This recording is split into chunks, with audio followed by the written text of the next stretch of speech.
Hello everyone and welcome to this intro on derivatives. Derivatives are the bread and butter of calculus, so I'm very excited to get into this.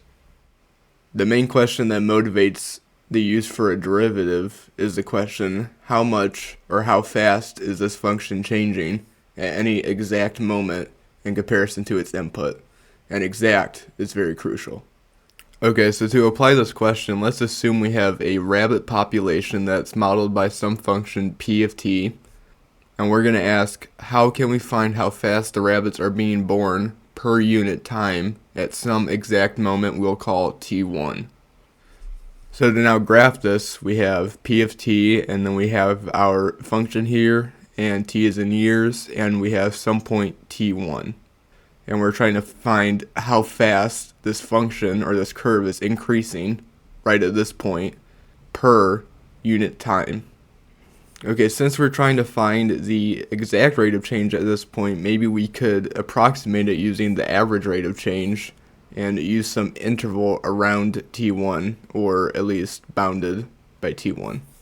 So the formula for our average rate of change is the change in y over the change in x, or delta y, delta x. Now let's represent that using t1 and t2 bounding this interval we're finding the average rate of change. So we'd have del y over del x equals, now the change in y of these two is going to be p of t2, this vertical height right here, minus p of t1, this vertical height. So it should give us this distance right here. Now we're dividing by the change in x, or delta x, so it just be this distance here, so that should just be t2 minus t1. So this formula right here should approximate the, what we might call instantaneous rate of change.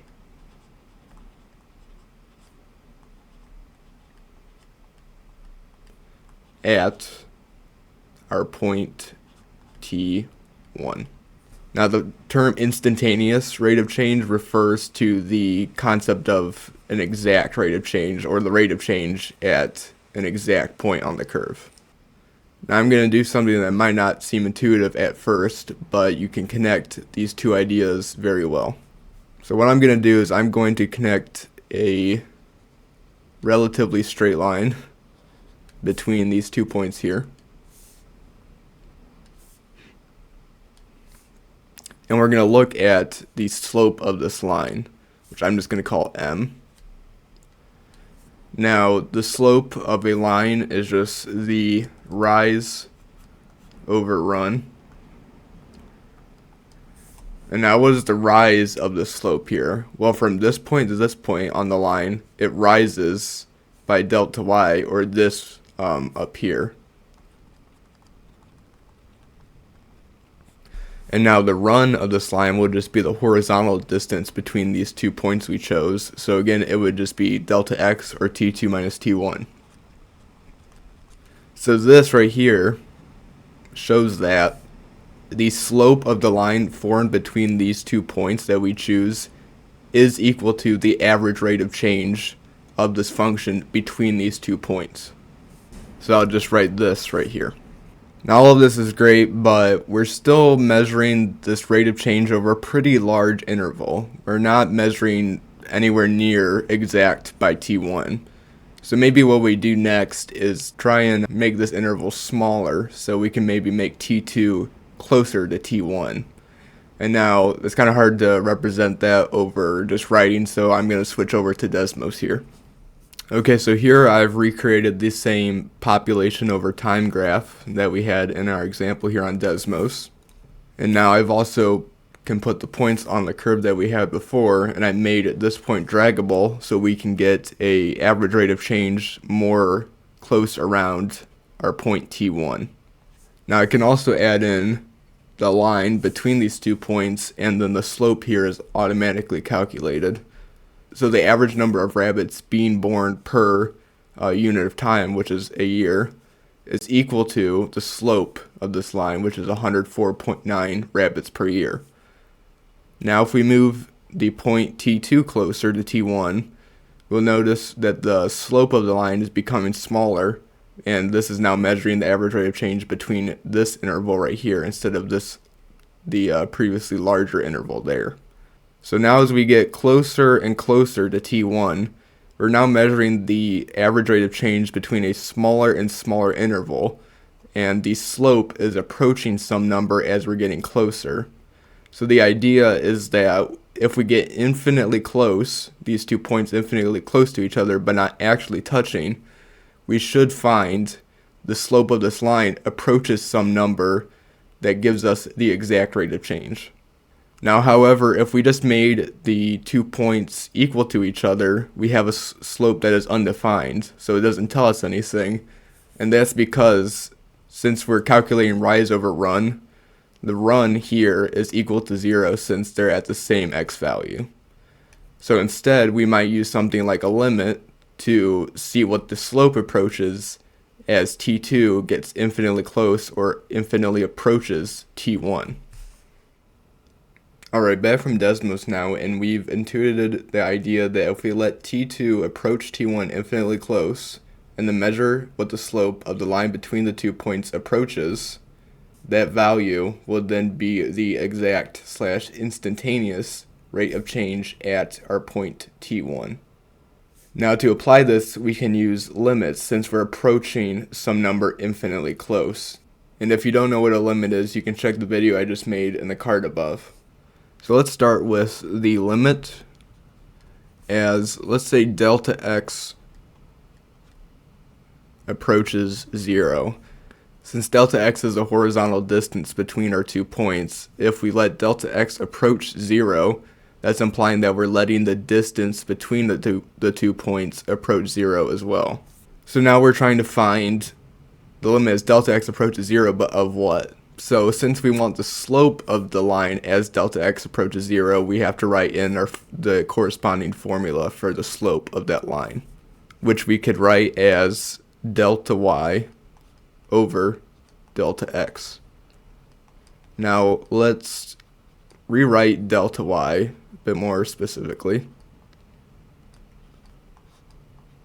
Let's keep delta x in the denominator. So delta y is going to be the difference of p at t2 minus p at t1. Now let's rewrite this a third time.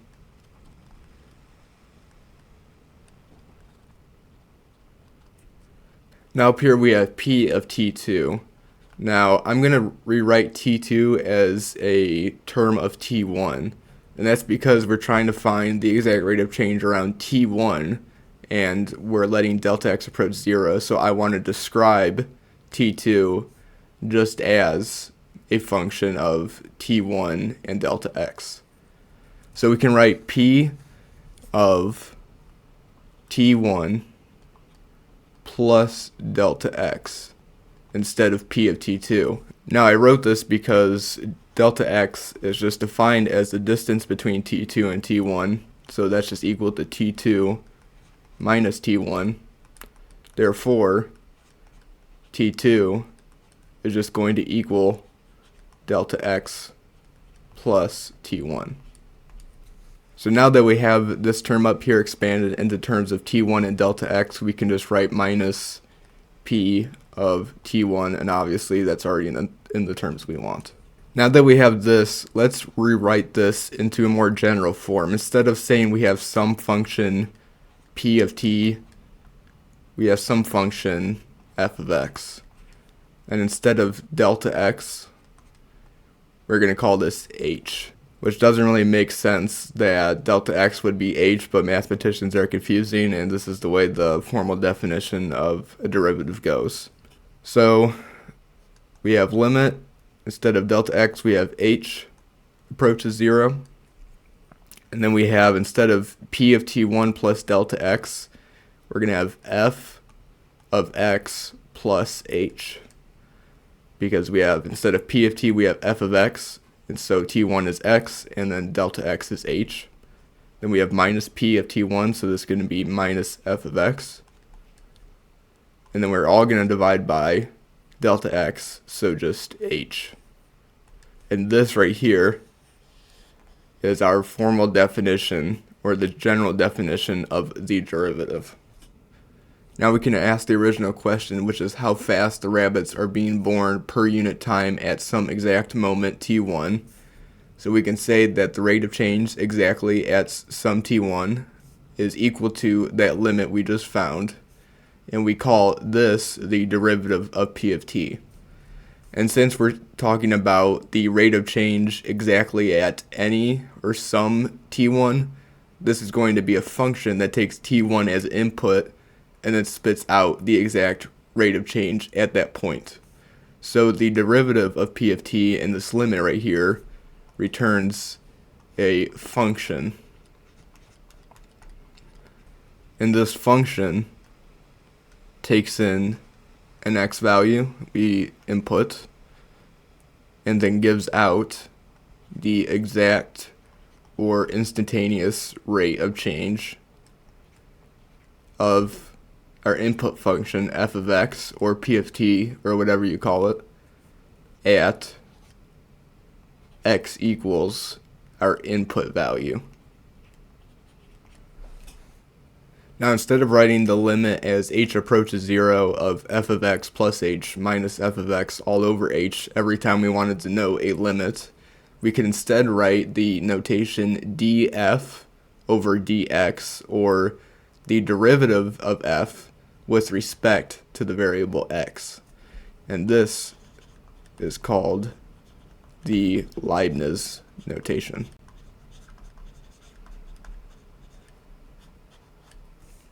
Or we can also write it as f apostrophe x, which we say f prime of x. And this right here is the Lagrange notation.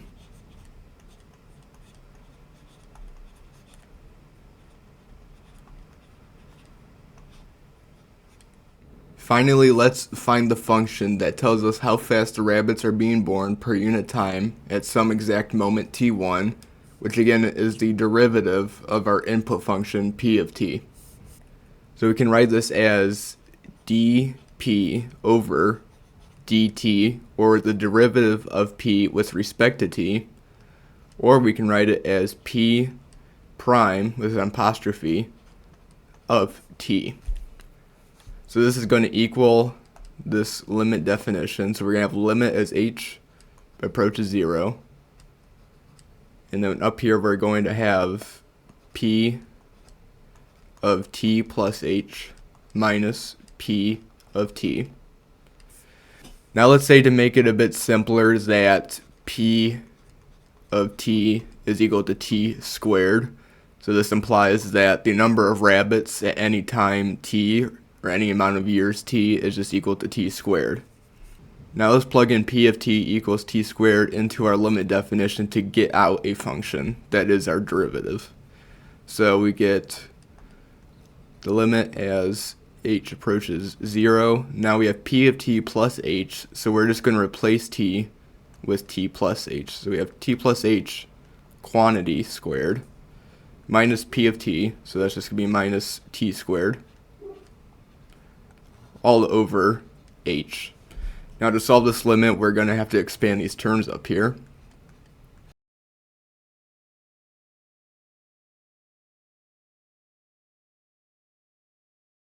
All over h. Now already these two t squares right here cancel out.